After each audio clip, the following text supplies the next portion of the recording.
So we have a Rashi in this week's Parsha. It's text 1 that says as follows. When Asati Nego Tzaraas is talking about Tzaraas that happens in the home.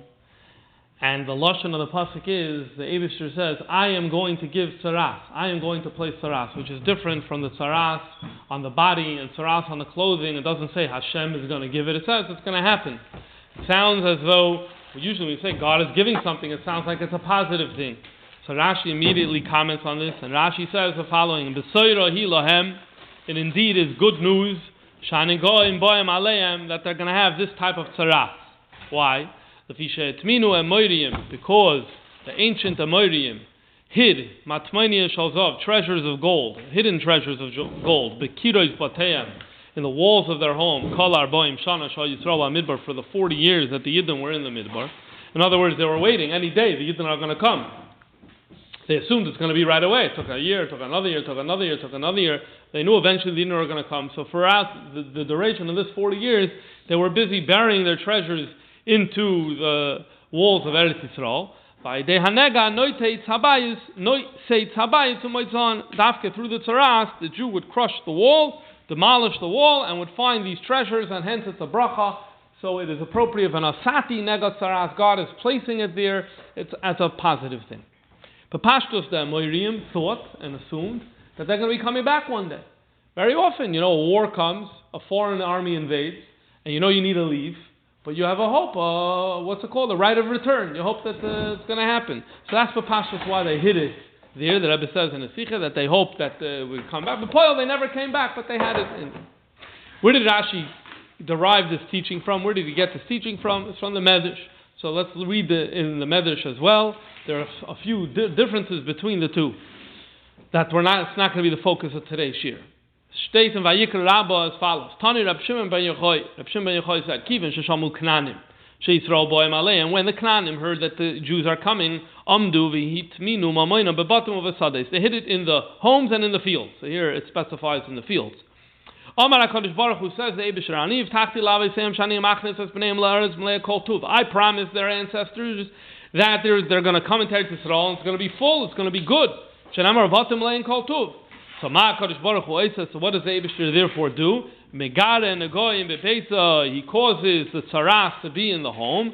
Who soisroi, the Jew then demolishes the home. Umatza boy sima, and he finds the treasure in the home. This is the teaching the way it is in Vayikra Rabbah. Again, there are a few minor differences between these two teachings, and that doesn't need to concern us now. Now, there's a Zohar. The Zohar has this teaching, but also says an opposite teaching. Lo steht in Zohar, Ki savoyu al Eretz Canaan, when you're going to come to Eretz Canaan, v'nasati nega Tzaraas v'beis Eretz hachuzaschem, and I'm going to put Tzaraas in one of the homes of your possessions. V'chi agar tavu di shtakach be'inun dezakoin lemeo ba'ara. The Zohar asks a question. Agar is schar. Is it a good schar that this should happen to the Zakai Diki Yidden, the worthy Jews who were zoichet to come into Eretz Yisrael? Again, the pasuk sounds like it's a positive thing. But how is this a positive thing? Elaha ukmua la'ashkacha le'eshkacha mitmoinim de'etmaram beveisayu la'hana loin liYisrael. Elaha ukmua Chazal explained that this was the way to find the hidden treasures that were in the homes, and the Yidden would then have benefits. Then the Zohar goes on to say, sorry, can I say, you have to knock down the house if that's Tzaraas? Yeah. So there's 3 dinim of Tzaraas. One Tzaraas is on the body, another is on the clothing, and another is in the home. Each has its own unique dinim of what you do when the Tzaraas happens. So when Tzaraas is in a home, it's not that you knock down the home right away, but if the kohen comes and they wait the necessary time and the Tzaraas is still there, then the home has to be knocked down, and you're not allowed to even use those stones anymore. You have to rebuild the home anew without using the dirt and the stones that was in the previous structure. Continues the Zohar. Knanim polche la'avei zara inhu. The non-Jews, the Knanim, they used to serve avei zara. V'havo binyan lipertufayu, or litnufayu. They used to build buildings for the faces of avei zara, which means getchkas, or for the tunufayu, the dirt of avei zara. Kimen dalu Yisrael ara, when the Yidden came into Yisrael, ba kuchabrichu ledakaloin. Ulakachaloin ara. God wanted to give us a schus That's l'dakaloin, ulakachaloin ara, and to make the land sanctified, ulafna, and to make room, asar l'shchinta, to make room, a place for the shchinta, the loy, tisha shchinta goy misava, because shchinta can't be in a tumadika place. V'ada, therefore, bahu nega Tzaraas havasasin binyanin de oin va'avnin di savidu b'misavu, and this is why the nega Tzaraas would come. They would knock down the buildings of wood and the buildings of stone, in which you had avodah zarah. What's happening here? The Zohar all of a sudden gives a second explanation, second function of the nega Tzaraas. No longer is it about finding a treasure. Rather, at this point, it's about the fact that these were homes, that some of them had the lowest of the low in these homes in terms of avodah zarah. It's inappropriate for a yid to live in such a home that had such tumah, and so therefore Tzaraas sprouts on the walls. You knock it down, and now the yid builds a new house, and it's a home that's worthy of a Jew living there. The Zohar then continues and says, Tachazi, come and let's see, I'm going to prove my point. I uvda da, if this whole fact of Tzaraas in homes, hava le'ashkacha metmoinim bilchudoi, was only about discovering treasures, yahadrun ovnin lebasar kama de'inun la'asrayu, you should be able to bring the stones back after you knock it down. Knock the stones down, find the treasure, use the stones and build back the home. Va'afara la'asrayu, and you should be able to use the dirt as well. Avokraksiv, what the pasuk says, v'chaltos avalim, you move away the stones. V'ksiv avar achar yikach, you build a home from a new dirt. Why? Begin these avar rucha mesava, because we need to move away the dirty, the contaminated ruach, the mishri benah shchinta, in order that the shchina should be able to dwell among the Yidden. So the Zohar is saying a very interesting point. Yes, it is true that it's about the treasure, but it's not only about the treasure. There's something much deeper, or something alternative that's happening at the same time, and his raya is from the fact that you're not allowed to use those stones. Now, in the Sikha, the Rebbe points out, it's very interesting, because you have here two opposites. Within the Zohar, or within Chazal, but even within the Zohar, you have two opposites. On the one hand, you're like, this whole thing is about finding goodness, finding treasures. On the other hand, you're like, oh, it's about getting rid of tumah, right? So that sounds very, very opposite, very, very different. Is it about finding treasure, or is it about getting rid of tumah? So at the end of this year, we will circle back and talk about this inyan and the Al-Pi Chassidus, how the Rebbe connected these 2 points. But the truth is that this whole concept of finding a treasure in the wall raises a major halachic question. And the major halachic question, as we're going to see, is that if one finds a treasure in an ancient wall, do I have a right to claim it as ownership? So this is something that happens throughout the generations. We're going to focus today on one shuvah that deals with a very similar case that relates to what we're talking about. So the shuvah that we're going to look at today, can you pass a cup of seltzer, is from Reb David Pardo. He came mamish in time for the shuvah. Reb David Pardo was a Rav, as you can see, lived in the 18th century. His dates are roughly the Mizrit Shemagid. We're not really asking that they shouldn't have maybe take the... Not about the Amoidim, no. More generally, yeah. But you'll see. We'll frame the question like this. Reb David Pardo was a Rav. He was born in Italy, and later he moved to the region of Croatia and Bosnia, and he was a Rav in these communities, and he's roughly the time of the Mizrit Shemagid. And he has a tshuva, Michtam LeDavid. Let's read the case that was brought before him. Oid Yoreinu Rabbeinu, teach us al Ruvain Shehesi Bitoy LeShimon. Ruvain made a shidduch, his daughter married Shimon.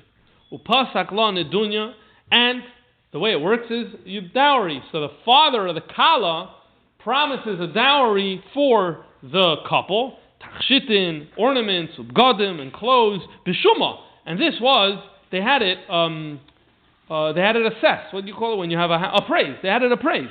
Alpi, zabla v'zabla kenog. This is a very interesting thing. Kenog, this was the normal thing. So basically like this. An engagement happens. What did they do right away? T'noim. Here are the conditions of the marriage. He's promising he's going to give this amount to the bride and groom, the father's side. And the Kala side is promising to give a certain amount. Okay, so now what they would do is he taka living up to that amount? It's like, yeah, I'm giving gold and silver and rings and clothes. Oh no, so we bring appraisal. Say, does this match to the amount that whatever? And so that's what happened over here. And they do a zabla. It's very interesting. They did a zabla, which means each side in the shidduch had one representative, and I guess there was a third one, both agreed to a third one, and they would assess whether each side was living up to their side of the bargain in terms of how much they brought into the marriage. And this is what happened over here. Because the custom here in either Yugoslavia or Italy, I'm not sure where he was living at the time of this, is that you give this dowry over in a fancy box.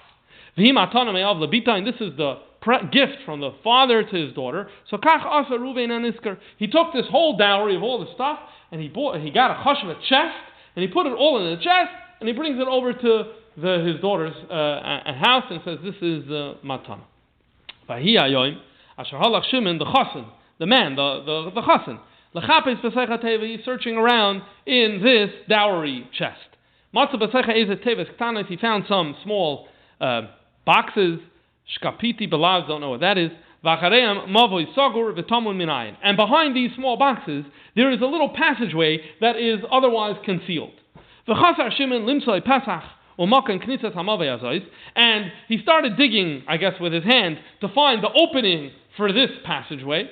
And he found in this hidden area, he found some money. It seemed, they fell through the holes of these small boxes into this hidden passageway, and a long time ago. They completely disappeared from people's sight. Shimon, the chassan, is a straight guy. He wants to have nothing to do with theft. So he's asking the Rabbanim, does he have to give these coins back to Ruvain? Again, Ruvain is his father-in-law. The father-in-law, gave a dowry to his daughter. The dowry gave in a chest. The chassan now found coins hidden in hidden passageways within this chest. Who do the coins belong to? Does it belong to Shimon, the finder, or does it belong to Ruvain, who had given the chest to Shimon? This is the shaila that Rav David Pardo asked. Okay, so this is halachic. Most of today we're going to be talking about halacha. So there's really the first thing that Rav David Pardo does in this tshuva is he addresses a simple question. It's a complicated question. That is, when you give something away, what does it include and what does it not include? If I sell a house, what does it include? What does it not include? If I sell a field, there's always things. When you sell a house, there's always things in it. When you sell a car, there's always things in it. Does it include the stuff? Does it not include the stuff? When you sell a chest, does it include or not? And the same question you can ask by a gift. If I give you a gift to the house, what does it include? Does it include some of the stuff in it? Some of the stuff not in it? I give gift to you a car. Does it include some of the things in it or not? And that's really an important question over here, because the gift of a chest, you need to know, does it include these coins that are in it or not. That's the first part of the tshuva that he wants to deal with. So, the Rav David Pardo brings the following Rambam. First, he brings the following Rambam. Hamoicher es hasoda, machar es havonim hastures legeder. If a person sells a field, the sale includes, unless otherwise stipulated, the sale includes the stones that are used as a gate. Very often a field has stones that are set up as a gate, as a barrier around the field. And so if I sell to you the field, it comes with that. That's part of the sale. Also, there are stones that were used after you cut the grain. Then you lay it out in the field, you let it dry for a few days. You don't want wind to come and take it away. So you have weights, stones that you put on top of these cut grain. So that's something that's in every field. And those stones are also part of the sale, because it's part of the field. The sale includes the smooth sticks that you put under a grapevine to keep up the grapevine, because this too is part of the field. In other words, grapevines are not very strong trees. They need support. So you put sticks in the ground for the support. If I sell you the field, it includes those sticks. It also includes any fruit, any grain that is connected to the land. So it includes all that. Stones that aren't part of the fence are not part of the sale. And stones that aren't sitting on top of grain to hold it down, even though it's prepared for that, but if it's not actually sitting on top of grain right now, then it's not part of the sale.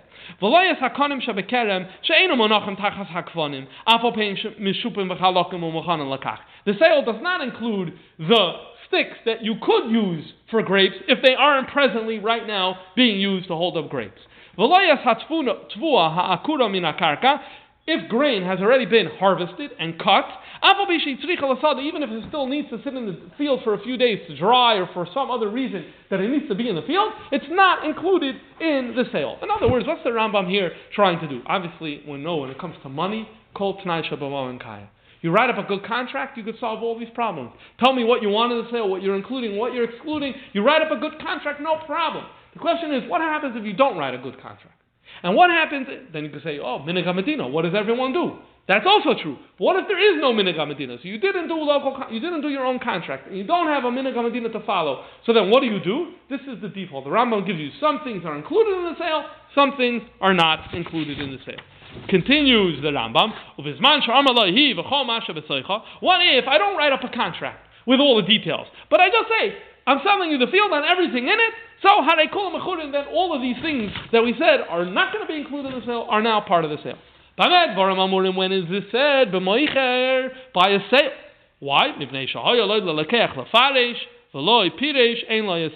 The reason we have these rules that some things aren't included in the sale is because by mechira we say, one second, Mr. Buyer, you really wanted the grain that was already harvested? So then you should have asked for it. And you should have said, put it in the contract. You didn't do it, so sorry, you don't get it. But when it comes to the case of gift giving, you get everything. So in other words, if I give to you a field as a gift, all of the stuff that we spoke about in the halacha, all of that is part of the gift. The rule is, if I give land as a gift, anything that's connected to it, you get, unless I specify otherwise. So you see over here there's a difference between moicher and noisen matana.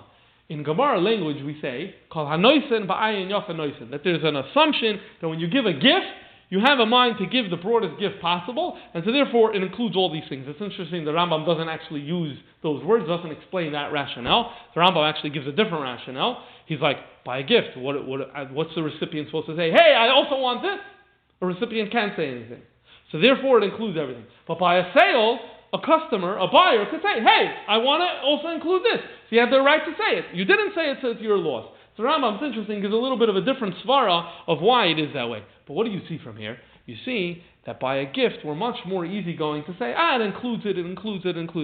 And so therefore, the first thing that David Pardo says, he brings this halacha, says, you gave a chest as what? As a gift. So you look at this halacha, you may say, the gift includes everything. It includes everything, and so therefore it should include the coins that were hidden, and so therefore the chassan could keep the coins. However, he then goes on to say that he doesn't think this is right. Why? The first thing. A quick question before we go further. Yeah. In the question that he had before, it seems like that the chassan is asking about two things. About stealing and then about Hashem Saveda. Well, Habahataya. In other words, if he's not allowed to keep it, then it's theft. And he has to do Hashem Saveda and give it back to Reuven. And if it is included? Then it's no Hashem Saveda, then it belongs to him, he could keep it. Oh, okay. So, he says for two reasons. Number one, this we're going to gloss over because I don't want to spend too much time on this, but he brings from the Maggid Mishnah that this whole rule that the matana includes everything, that's only by karka. It's a special din when you sell land. As we all know, we treat land and a home different than when you treat a movable object. And when it comes to land, there you're willing to say that if you're giving a gift, it includes everything. But when it comes to a movable object, here we're not going to say it. And here we're talking about a movable object, and so you don't have proof from this Rambam that the coins belong to him. That's number one that he said. He brings from the Maggid Mishnah in text 6, and then he makes the point in text 7. But he then brings another very important point, and this is the Rashbam, and this too moves us away from making this easy conclusion that it's going to conclude the coins. that it's going to include the coins. He brings from the Rashbam and Baba Basra. The Rashbam says, "V'taima, how come by the case of the gift we say it includes everything? When you're giving a gift, you mean to give a broad and a generous gift. Even if it's not part of the field, but if it's a fundamental part of the field, so then it's part of the gift. However, if you have money in the field, or if you have grain that is harvested and doesn't need to be on the field. Rambam didn't talk about that case, right? Rambam spoke about the wheat that still needs to be on the field. Or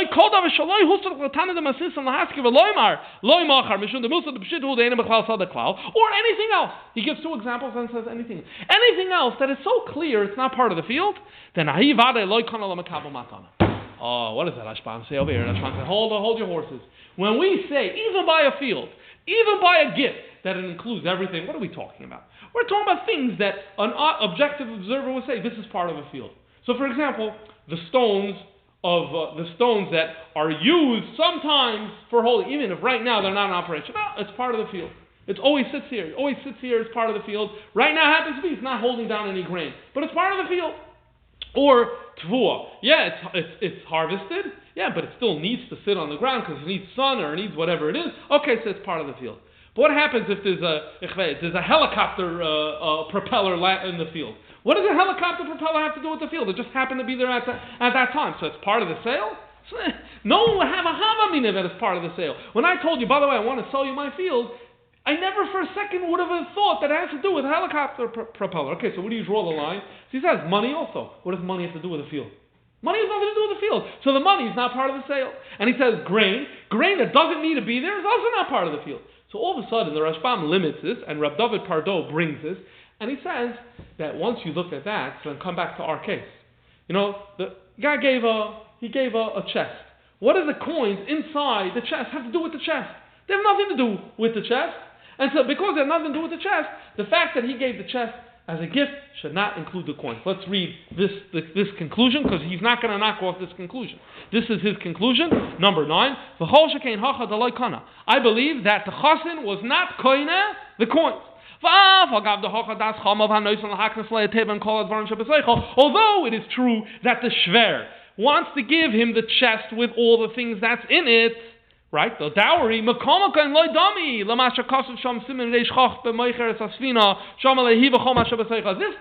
this is not similar to a case when I say, here's a chest and you get everything in it. Why? The kanako, where there you get everything. The hachashani here is different. All the movable objects inside, all the movable things that I'm giving to you inside, that's not a gift. That's something that's part of the dowry. The only thing that you have here as a gift is the box. In other words, he's making a very important point here that we need to consider. Imagine I go to someone and I say, by the way, here's a wedding gift. I give a chest with a whole bunch of goodies inside. And all the goodies inside are part of the chest. Okay? Or so let's take this exact case. It's not a dowry. Let's say it's all the same items that are inside the chest. And he comes, it's not a dowry. And he says, here, Chassan and Kala, here is a gift from me to you. It's going to include the coins. Why? Because when he's giving it, what does he have in mind? He wants to give the chest with everything that's in it. And it's a matana, which is ba'ayin yafa, everything in it. So then why not? Why should it not include the coins? He's also right? using the sablog. One second. So why should it not include the coins? But that's not what's happening here. Here what's happening here is, I have a debt, an obligation, I need to give you the dowry thing. That's a debt, an obligation, it's not a gift. In order for the shidduch to happen, we committed that we're going to bring in a certain amount of money into the marriage. What is the gift? A box! That's all I'm giving you. A box is a gift. So now when something else landed in there, what connection does coins have to do with the box? Nothing. And so therefore he says, it's not part of the gift, and you have to give it back. How come Mekach come as part of this thing? It's the same logic, so to speak, as Mekach Mekach is usually a term we use for a sale, and we want to do is we want to annul a sale, say that I didn't mean to buy it, or you didn't mean to sell it, and therefore let's go back and annul the sale. I'm saying the question is, if this guy knew that the coins were in there, would he have given it? And the answer is probably not. Yeah, so that's definitely part of the analysis here as well. That and so therefore he says that it's again the issue you have here is that we need to have kind of hard rules. Like we can't go over to people each time and say, okay, what did you have in mind? Right? We can't work that way. Even with mekachtos, we can't work that way. We have to have rules. We say, if this and this happens, it's mekachtos. If this, right? We make it very objective rules. We don't want it to be subjective because we're not coming to you later because you, for all practical purposes, you may lie. You may say, oh yeah, I didn't have that in mind. How do I know? So Chazal look for hard and fast rules to say, when are we mevatel sale? When are we not mevatel sale? What is included in the matana? What is not included in the matana? What is included in the mecher? What is not included in the mecher? And based on that analysis of saying right now, or if I give you a chest as a gift, and there are coins part of that chest, was that part of the gift that I gave you? His answer right now is no, it's not part of it. It's not part of it, and so therefore, are there cases where you could make an argument? Yeah, you could. If I give you a field, and on the field there are certain elements that are somewhat connected to the field, even though I didn't specify, it is going to be part of the gift, but there needs to be some sort of relationship between the thing and the field. And here, you even if putting aside the metaltalin issue, there's no relationship between coins and the chest, and so therefore it's definitely not part of the gift, and so therefore, based on this analysis we're holding right now, you need to give it back. That's where he's holding right now. However, it's not the end of the story. Not that anything we said till now is wrong. Everything we said till now is right. It's not the end of the story. It continues, Reb David Pardo in his tshuva and says, Umiyu Amina, however, I'd like to suggest, this chassan should make an investigation. Was this chest in the home of his shver, and did it belong to him? An example of that would be that he got it from his ancestors. Or maybe his shver recently bought this from others. And this, all of a sudden, can change the din. So in other words, everything that I said till now, that's only assuming that you ask him, where did you have the chest? What do you mean? I got it from my father. And where did you? From his father. As far as anyone could remember, this has been in the family for many, many generations. That's where you say this halacha. Because then, unquestionably, the coins are his. Okay? And now it's a question, did he give it away or not? And our answer is no, he never intended to give it away, so it goes back to him. However, now Reb David Pardo is going to ask a bigger question. Maybe the coins were never the father's. Maybe those coins were never the shver's. Why? How could they not be the shver's? Because let's say he had this dowry he wanted to give to the couple. And it's like, I need a chest. So he goes to the Turkish bazaar and he buys over there the chest. And the coins are in it during the purchase. So did shver acquire those coins? His argument is going to be no, as we're going to see. And this is where it's going to relate to the Nakuda, the Metzoyra thing, as we're going to soon see. And so that's what he's saying now, is the din is going to change. If he just bought it, the whole analysis is going to change. Why? If he got this as an inheritance from his ancestors, definitely it's his. It definitely belongs to the shver, and you have to give it back. If, however, you acquired it from others, this comes to the issue discussed by Tosfos in Baba Metzia. So what do they discuss in Baba Metzia? So the Mishnah Baba Metzia says, number 11, Masnisin, Matzav Agala V'Kaiso Yashan, if a person finds a Metzia in a heap of rubble or in a very old wall, Harei Elu Shaloi, they belong to you. It's important here. Even though we're talking about a heap of rubble that belongs to someone. You may own the heap of rubble, but I find in it a treasure. Maybe you could prosecute me for trespassing, but the treasure belongs to me. Okay? Or an old wall. The old wall could belong to you. You can have legal ownership of the wall, but if I find the treasure in it, it belongs to me. Gemara, so the Gemara now wants to explain this ruling of the Mishnah. Tana, we learned in a Braisa, the reason the finder's keepers is because he could say, Shalom Moirim Hein. Say, this goes back all the way to the Moirim, and sorry, I don't have a chiyuv of Hashavas Aveda to give something back to the Moirim, and it's never yours, it doesn't belong to you. Frek the Gemara, Atwa Moirim Mitzaneh. Yisrael loy metzaneh. 1 second. Only Amorim hide things in walls, and Jews don't hide things in walls? In other words, let the owner say, what do you mean? I put it there 2 years ago. I put it there. It belongs to me. Give me back the treasure. And for the Gemara, no, it's not the way it works. We have to touch. that what is this case talking about? The shasich tvei, that it's very, very rusty. Because it's very, very rusty, it's self-evident that this object goes from way, way, way back, and because it goes way, way back, I have a very good taina. I can say Taka comes from the Amorim, and therefore I'm able to keep it. Fine, this is what the Gemara says. Comes along the Mefarshim, and they ask a question.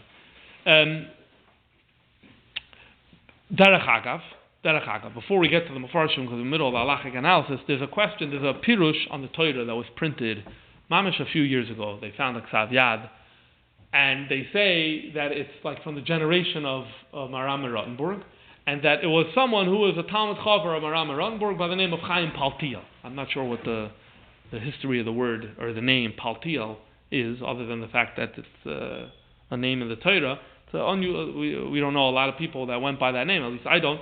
But there's this pirush, and in this pirush, he asks an interesting question. He says, how could I come along and say that thing goes back to the Amorim? Didn't we learn in Rashi that the Tzaraas happened, and they knocked down the walls to find the treasures? So there should be, he asked, no treasures left from the Amorim. It's an interesting question. There should be nothing left from that era. All treasures should therefore be from when the Jews moved in. And with a Jew, very possibly, it's like, yeah, we're living in this house generation after generation after generation. So this treasure belonged to my Elta Zeta. And by the way, we know for Yerusha transfers automatically. I don't even need to know that it exists. It belongs to me. So he wants to know, how is it possible to make the taina that it's Shalom Moiriim if we say that the Tzaraas exposed and opened all these things? Interesting question that's in this Pirush on Chumash. Again, this was just printed a few years ago from a Ksav Yad. So he says, V'tiditz Moiri Araf. This is what the Lashon in the Sefer says. The Moiri be'eretz sichoin v'oig. The Haksiv el eretz achuzaschem. The way is a little vague. I'm not sure I'm understanding this correctly, but the way I understand it is that the Tzaraas thing that happened in Eretz Yisrael, the Mishnah saying the claim that maybe it goes back to the Amorim, maybe that claim works in Eretz Sichon and Oig, where Jews weren't living back then in biblical times, and so therefore the walls there weren't knocked down yet. Maybe that's what it means. This, I think I understand what it means.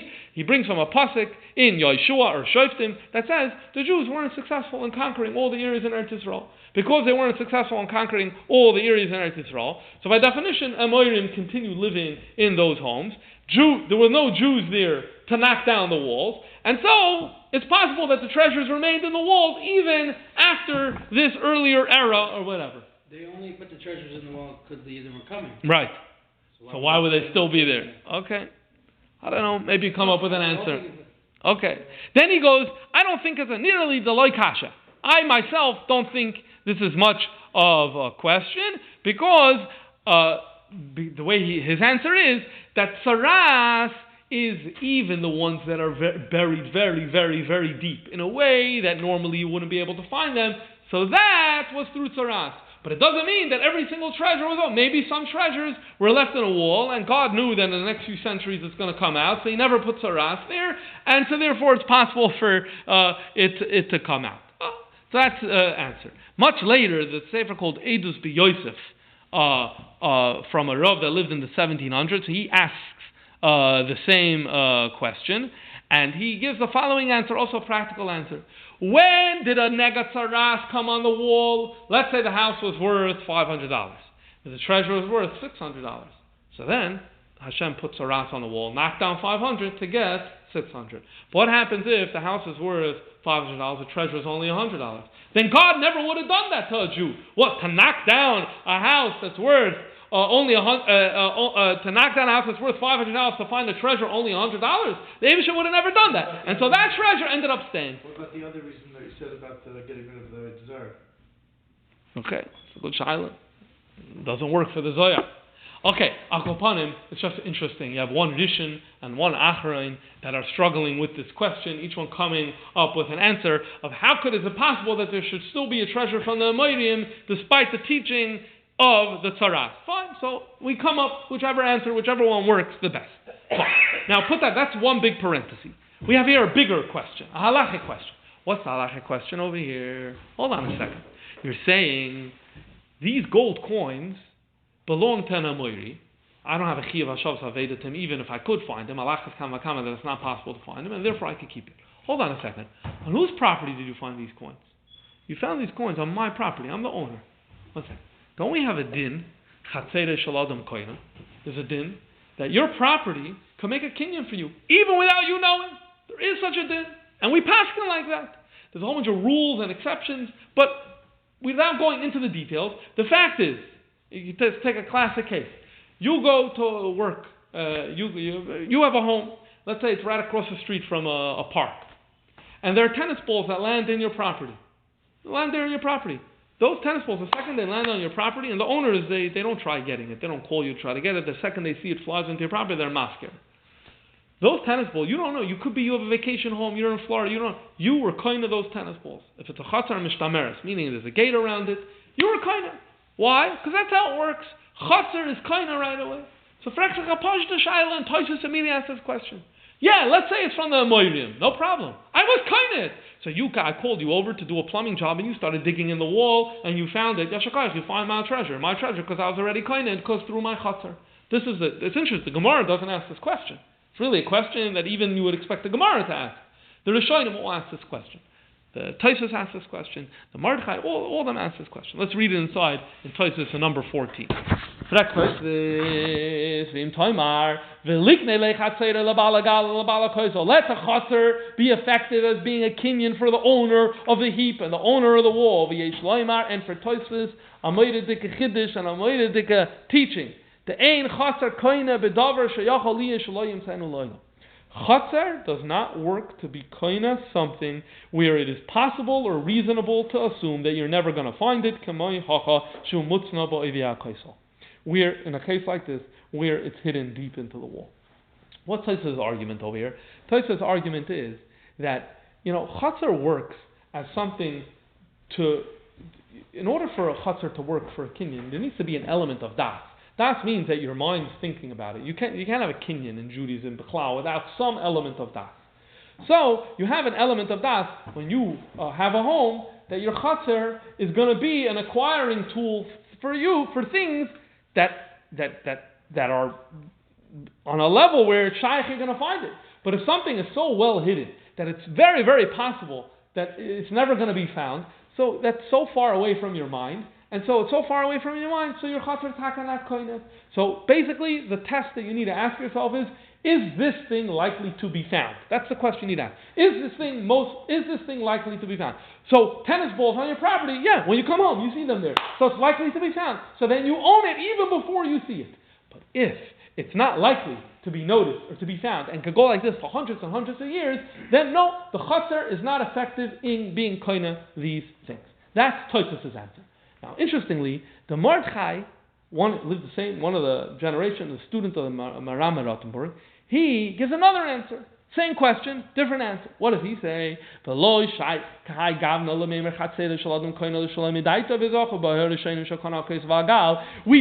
say that the owner of the wall and the heap automatically acquired the treasure. Why? The kivain de ein davar hahoive kishar hamatziyos shapa'amim hoivim lavai loy zachabay. What does he say here? He says a little bit of a different word. He says, this is not a usual thing you find on property. It is usual to find tennis balls. It is usual to find a shovel. It's usual to find these types of things on property. It is extremely unusual to find the treasure. Your chatzar can work as a keli to be kind of things, a vehicle, to be kind of things for you, if these are things that are normally found in a property. Then we say, even without knowing, you get it. But something that is completely not usual to find, your chatzar isn't koineh. What's the svara? The same thing. So, the person, your mind, my mind is on the possibility of being koineh, something that's so. Who thinks about it, right? Who even thinks about it? So there's a difference between the two. Tosafos asks you to think about the following question: is this thing likely to be found? Mordechai asks you, is this item a usual thing that we find on properties? Okay, there's a big difference. What's the nafkamina? Let's say a meteorite lands on your property. A what? from outer space. Those things, they're very expensive. Let's say it lands on your property. Okay, is it likely to be found? Absolutely. It's likely to be found. It's right there, sitting there on the thing. It's very likely to be found. Is it a usual thing that lands on people's property? No. Okay, you're not home now. You're very far away. Is it... Pardo learns that it's different. Is it belong to you? You don't know about it. Does it belong to you? Toys's text is past because it's something that is likely to be found. It's inevitable that it's going to be found. It's right there. Mordechai's test is not past because this is not a usual item. Okay? So each one asks a different question, and either way, come back to our treasure that is in the old wall. It fails both tests. It fails Mordechai's test because it's not usual to find treasures on your property. So when you think of your property as a means to be kind of things, you're not thinking about something that's extremely unusual, one in a million thing, you're not thinking about it. It fails Tosfos' test. Why does it fail Tosfos' test? Because this could go centuries and centuries without anyone finding it. Your chutzner isn't shaykh to be kind of those types of things. And this is why the finder could say, one second, doesn't belong to you, belongs to a moedim. Your chutzner never made a kinyan, and therefore it belongs to me. And that's how the Rishonim explain. These are the two methods that the Rishonim use to explain this.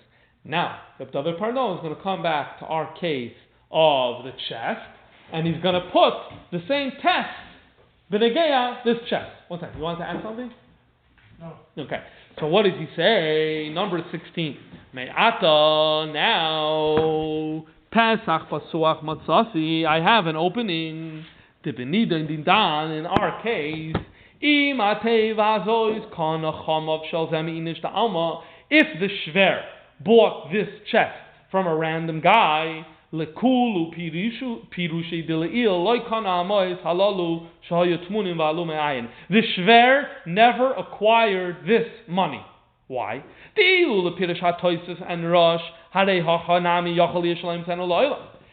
coins, were they likely to be found? No. They were hidden away so well, they're not likely to be found. It wasn't like it was a clear passageway to find the coins. It's just like the same thing. It's just like having a treasure under a heap of rubble. And likewise, according to the Mordechai, who gives a different reason, it's not normal. It's not normal to find coins in chests. And therefore, when the Shver bought this chest, not knowing about this hidden passageway and not knowing about the coins, he never made a kinyan on this money. So then what happens is that the din becomes about the following: the kivan because the Shver never acquired these coins. You don't need to give it back to your Shver. You need to give the coins back to the original owner. But you can only give it back if you know who they are and if they're here. If they went away and there's no way of identifying them, you don't give it back to your Shver. He never was kind of these coins. They were never his. So what do you have to do? You got to hold on to the coins until the original owners come. Like we know the din Shabbos Aveda, so you got to hold them forever. But if you purchase them from a non-Jew,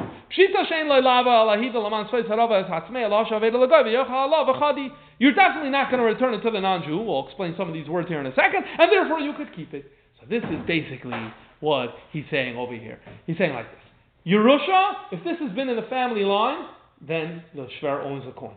The Shver owns the coins. And so therefore, because he owns the coins, you have to return it back to him because it was never part of the gift.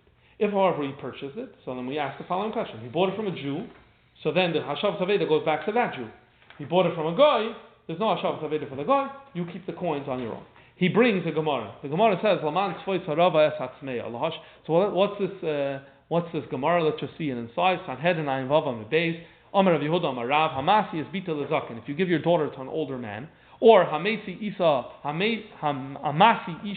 Levnoi Katan, or if you take a young boy and have him marry an older girl, or if you give an Aveda back to a non-Jew, so the Pasuk says about you, Laman Svois Harava Es Hatzmeya, God won't forgive you. This is an interesting drasha on the Pasuk. We're not going to concern ourselves with the pshat over here, but with the drush that's going on over here. What's the drush? Rava means I'm sated. I'm full, I have enough. Tzmeya is I'm thirsty. So in a marriage, if one is very old and one is very young, one has a stronger sexual appetite, we could say is thirsty, and the younger one, and the older one is more a sated sexual appetite. So that's not good in a marriage. And Chazar touching Laman Svois Haravas, that's a Svois Malashon, tying together. You're tying together someone who's very thirsty with someone who's sated. That's not good. God's not going to forgive you. So that's two of the examples. Hamakzar Aveda Lanachri is also Laman Svois Rashi touches Laman Svois Haravas Atzmeya. You're taking a Yid and a Goy and you're treating them the same.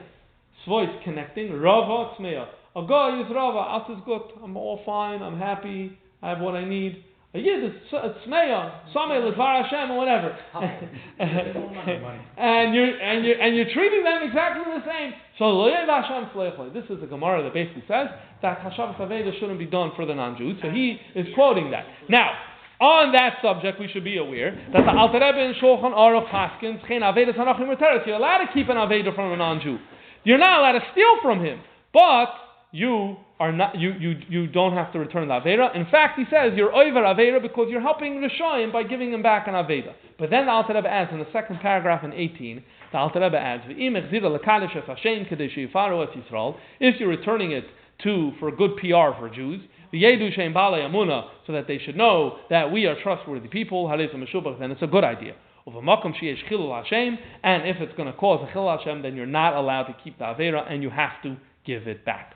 So he gives an example. If there are a lot of Jews in a place and non-Jew loses something there, and he's just going to go home and saying, I lost in a place, there's a ton of Jews there, so the Jews are thieves, then you have a chiyuv to return it.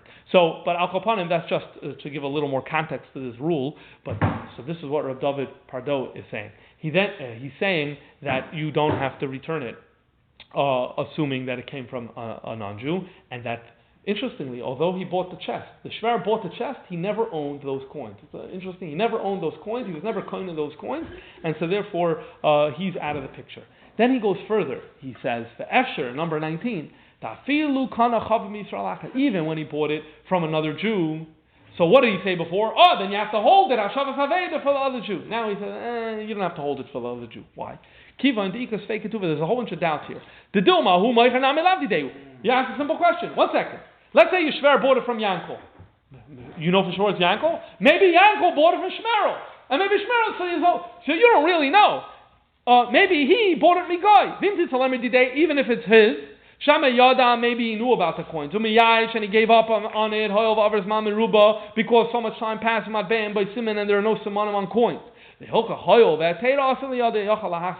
And therefore, if it came to him, Beheter, he's able to hold the coins. So the bottom line is, he holds that there's no difference at the end between a Yid and a Goy, and you're able to hold on to these coins. He's able to keep them himself. However, Iyada, if he knows for sure that it's from a Shver, Vadai Shachayev Lahachzer, he definitely has to give back. The Allah Yada, the Miyashi, does not know that a Shver was Miyash, therefore he has to give back. So basically, what he needs to do, and he goes on, I didn't quote this part, he says, you need to call your Shver.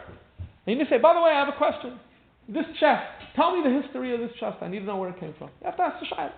And you don't have to tell him why you're asking, but you need to hear. And if Yishver says that it's because that it's been in his family the whole time, then you have to say, I found these coins, they belong to you, and you have to give them back. And if he says, I bought the chest from someone else, you don't have to tell him anything, and you get to keep the coins. You get to keep the coins up. If it's been in the family the whole time, he gets it back, it's split it with the Yerusha with his siblings. Right? So You're saying, yeah. Or do you say that, whatever, I don't know, he's Galam Afreya, that's part of his... Yeah, I don't know how that works. I'm sorry, I don't know how it works. Just to clarify one point, by Yerusha, all these rules don't apply. In other words, you don't need any dots whatsoever. It just automatically transfers into your property. But I hear your question. You're saying if two brothers, let's take the Shver. Let's say Shver had a brother, and they divided the property half-half, and they evaluated the chest at being $50. Well, it ain't $50. Now it's $100 because of those coins inside. How do they deal with that? Yes, that's another halachic question that they're going to have to go and reassess that. Oh, when you split, it's as if you're buying from each other, right? So it's from that split. Yeah, but there's also dinim mekaktos by Yerusha. Yeah, if you're more than a sixth, less than a sixth, I don't know. You have to look. You'd have to look into that. Anyway, so what did we have here? We're going to conclude with the sikh in a second. But what we saw is that this concept of finding a treasure in an ancient wall we're saying that it's from the Amoidim. So we see that really lechatchila, that was the plan lechatchila, that the Yidden are going to have Tzaraas to be able to find treasures in the wall. Somehow, they didn't find everything, one way or another. And therefore, it becomes a thing in Bein Adam Lachavere amongst Jews, where we could still use the taina. By the way, this comes from that same historical episode of the Amorim way back then, where they hid it into the walls, and we can rely on that in certain cases. And the guy, he may have owned the property for many, many years, but he never acquired that because his chatzar can't acquire that for the two reasons we spoke about. And we saw how this was used by David Pardo to answer a question, not about a gal, not about a koisel yashan, and not about a field, but a similar concept of coins as they were in a chest. Now, let's circle back to the beginning. The beginning, we noted that the Zohar's reason for why we have to knock down the walls of the Tzaraas is very different from, is opposite of what we learn in the Medrash. In the Medrash, it's about discovering a treasure. It's about the highest of the high. What's better than discovering a treasure? In the Zohar, it's about getting rid of the worst homes. The Rebbe explains in the Sikha, they didn't knock down all the homes. It's only some. Which ones? So you would have to say that Tzaraas only broke out in those homes that were the worst of the worst. Somehow the worst Avodah Zarah happened over there. So you have the worst of the worst. We have to knock down the worst homes, and it's the best of the best that we're finding a treasure. So it's a little interesting that you have these two opposites here. The Rebbe says it's not an accident. Why? Because the truth is, all of Tzaraas is the same thing. Why? Because on the one hand we say, Ein bara lamata minega. It says there's a line in Sefer Yetzirah. There's nothing higher than pleasure. Ein lamayla ma'oinig. There's nothing higher than pleasure. And Ein lamata minega. There's nothing worse than a nega Tzaraas. Think about how we send him mechutz lamachana, and he has to cover his whole face, and he has to tell everyone his tameh. It's a real terrible, terrible affliction. Ein lamata minega. There's no worse experience than being having Tzaraas. On the other hand, we say that Tzaraas is there to cause a person to do tshuva. What's tshuva, right? Because the person did an avera, lashon hara, or whatever it is, and hopefully the whole process is going to lead them to reflect and to think and to bring the carbon, and therefore go through a process of change and rectification where they come to a place of tshuva. What do we say about tshuva? Tshuva is the highest level. Tshuva is higher than tzaddikim. So what do you see here? You see extremes. On the one hand, nega is the worst of the worst. On the other hand, what does it lead to? It leads to the highest thing. It leads to the concept of tshuva. So it's no accident that we find this occurring in the homes as well. It's the worst of the worst. You have to knock down the house. It's terrible. It's Avodah Zarah. These are the worst homes. You shouldn't even be able to use the dirt. You can't even be able to use, you're not even able to use the bricks. Chas v'shalom, it's the worst of the worst. And where does it lead you to? It leads you to the treasure. Because that's the way it works in Yiddishkeit. Sometimes it's the worst of the worst. It's the worst experiences that are able to trigger us and bring out the best part. So let's read the last paragraph of the Sikha of 20. The last paragraph. This is the explanation in Chassidus. That the treasures of gold and came through Tzaraas und dafka durch die Botten im Hachi Canal, came through the worst homes, the worst situation. Das ist the Hesem Miklalos in ongoing. That corresponds to the general thrust of Tzaraas. Dafka durch die Yerida Negoim she'en lamata mimenu, through the worst type of experiences. Kommt noch die Aliyah. You have tshuva she'en lamayla mimenu. You come to the highest thing. Und bei Nega Batim has sich das angesehen begoli. You're able to see it in a clear way. When gesehen wie die Kavana von the Goyim is b'shvil ha'aliyah bitza teva begashmis. You're able to see how the negative experience was there for a positive experience. So in life, if we're able to recognize that the Negoyim that exist in life can be building blocks toward the deepest treasures, then that's something that can be very helpful for how we live. And let the Nega Taka bring to Oinig. It's the same letters. Nega Oinig is the same letters. That's why. Finish. And we should do it in a way where we see it begoloi and begashmias. That it shouldn't just be something that we have to believe. I don't know, but a lot of people can't find a good from a negative thing. Correct. So the Eibishter has to help us do that. 100%. Yeah, I don't know. It's definitely no easy thing. But there are things. There is an emerging field called post-traumatic growth. The people who go through trauma and then they have amazing experiences with growth or whatever. But it's an area that Chveis Nishvegen Terfun. But in a small way, everyone could find how this could be relevant. I'm wondering if you sell a field, if there's oil reserves found in the field later, or how they would deal with that. So that's a great question. If you sell the field and there's oil reserves, let's put the two tests to the thing. First of all, how common is it for there to be oil in fields? How common? Depends where. But if you're in a place where it's common, then you're probably taking that into account. A lot of countries, like when you buy property, you don't own if there's like gemstones. Oh, you don't own them? No? You would go So back to that's owner would- the other thing is how likely was it that it was going to be found? So it fails both tests. No one would say, oh, the oil, of course you're finding it. No. Right. And how common is it? So it But fails then both the tests. previous owner, you can't. Correct. That's neither owner. None of the owners have a claim to it. So the guy who's there is like someone who found the treasure. It belongs to him. L'chayra, yeah. Pashas, I mean, I'm sure it's other. That's But what I'm like. Hashkafa Rishona, that's what it's He not. would get it not because he really owns it, because he's like considered like the guy who found the treasure. L'chayra. In America today, there's pending cases of people finding treasure from Civil War, and they go to court about the government talking about the seller and the buyer. Or for instance, people looking for treasure in the water. But if in the water, it belongs automatically federal. It can be billions of dollars, the government takes it. And then they made the rules about it. Search in the water. There's loads of like. Right, like when they Well, found the thing happened Titanic and things in like our that. days, you know, people going in America and it's found. Right. The government comes to believe There was this. a- And the state, there's a big argument, that the state and the federal start fighting with the It was straight attack where the guy bought a desk on Craigslist, remember? Yeah, and he gave money. And it was exactly what he said. It was a big Hashem was in the newspaper. Right. He found like $10,000. Originally right. you would keep it, but it's a Kiddush Hashem. It was PR really- is worth it. It was really $40,000. Hashem, they didn't know. Yeah. They didn't know. Because it's